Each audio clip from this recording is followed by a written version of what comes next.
Depois, assim, nesse meio tempo, em 82, na verdade, antes até, a gente fez um show de uma banda. O Viper antes chamava Rock Migration. E nessa banda meu irmão tocava, quer dizer, tocava. Ele tinha um violão. Que Era era brincar. Era uma banda meio de brincar Tá. que meio tocava. Eu era o vocalista.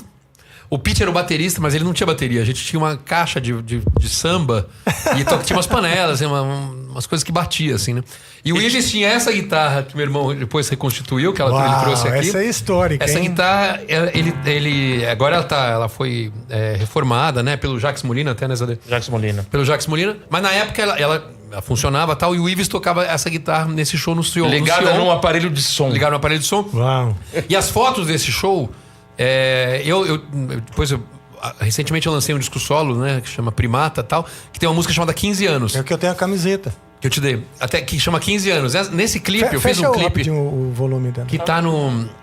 Nesse clipe que tá no YouTube, eu coloquei as fotos desse show. Então quem quiser ver, viu, Rafa? Tem no meu canal do YouTube, não? Aqui. Aí, Tem o clipe dessa música 15 anos, tem as fotos dessa apresentação no Sion. Então é bem engraçado. legal, Tal. cara. E na plateia, uma coisa curiosa, tava o André. Em 82, o André já era nosso amigo, né? Já morava no prédio ali, já era vizinho. Mas ele não era da banda, imagina, tava bem longe. Ele era um moleque do vizinho, né? Então tem ele de costas, assim, mas dá pra ver que tem um cabelinho meio já tigela, aquela coisa. Cara, Eu reconheci que era ele, então é uma foto meio, Puta, vou dizer, que legal. histórica. Ele tava assistindo, eu, o Pete e o Ives, e meu irmão também nesse dia, mas o Viper, que viria a cena, ele tava assistindo lá. E isso foi no dia 6 de novembro de 1982. Nossa. Eu lembro porque eu tenho o papelzinho da autorização da secretaria do colégio do Sion, uma coisa meio histórica, assim. E a demo Killer a Sword foi o quê? 85? Não, a demo foi 86, eu acho que 86. E também foi uma coisa assim, esse mesmo, quem deu essa guitarra pra gente era um namorado da minha mãe, né? Depois que ela tinha separado do meu pai, que chamava Maestro. Era um maestro, ele chamava José Briamonte. Foi um maestro muito famoso da MPB, gravou com todos os caras, todos os craques. E ele deu essa guitarra pra gente e a gente começou a tocar tal. E ele tinha um amigo que era um músico, que tinha um estúdio. E daí eles conseguiram, assim, a minha mãe conseguiu, vocês não querem gravar? Na época, a gente, imagina, entrar no estúdio, era uma coisa tão surreal que era... um amigo do Bria tem um estúdio, ele convidou vocês pra gravarem um dia, uma tarde lá. Vocês têm uma tarde. Daí a gente gravou tudo ao vivo, né? Só pôs a voz depois, o André pôs a voz depois. Gravou tudo ao vivo, gravamos 6 músicas, que foi essa demo Killer of Sword. Que começou legal, a tocar direto, assim, as pessoas espalhavam. Foi parar na Rock Brigade.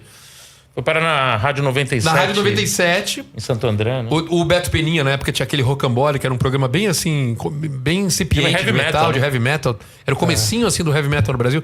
Tinha o SP Metal, né? Tinha algumas coisas bem... Chave do Sol, que não era exatamente metal, mas era uma banda, vamos dizer assim, mais de hard rock, mais hippie. E daí foi parar nesse programa de 89 essa demo. Quando ele tocou, era uma demo em inglês, ninguém cantava em inglês, né? Assim, era bandas brasileiras na época que cantavam em português. Tinha o Carisma que cantava em inglês, mas também não era tão conhecida. E daí começaram ali pedir quem que é essa banda? É brasileira? Quem sabe? Quem é? Não sei o quê. E eles nos chamou pra ir lá no programa. Legal, e daí foi quando o demo, Viper começou a ser conhecido. Ninguém achava que a gente era brasileiro, porque era uma demo mais ou menos bem produzida pra época, né? Em inglês. Então daí chamou atenção, né? Daí quem são esses caras? Quando a gente chegou lá, os moleques de 14, 15 anos, o cara olhou e falou: não, mas quem são os músicos? Não é a gente. Não, os caras achavam que era meio brincadeira, né? E daí a gente chegou e falou: não, era o Viper e tal. Pipoca, para, né? Tipo... Não, o Vandeco Pipoca era só o André nessa época, né? E os outros caras. Mas foi muito curioso, né? Porque a gente não era muito levado até rolar o som, a gente não era levado muito a sério, porque a gente tinha 14, 15 anos, era muito novinho. E os caras das bandas eram caras mais velhos e tal. E daí a gente tocava razoavelmente bem, então chamava atenção, né? Os caras falavam que era o menudo do heavy metal, né? Porque era a época do menudo, que não podia... Né? Quando ficava velho tinha que sair, então os caras zoavam da gente. Então a gente... menudo do heavy metal, porra, vai se fuder, que merda, isso aí e tal. Ficava puto, assim, né? Meio marrento. Mas hoje em dia a gente...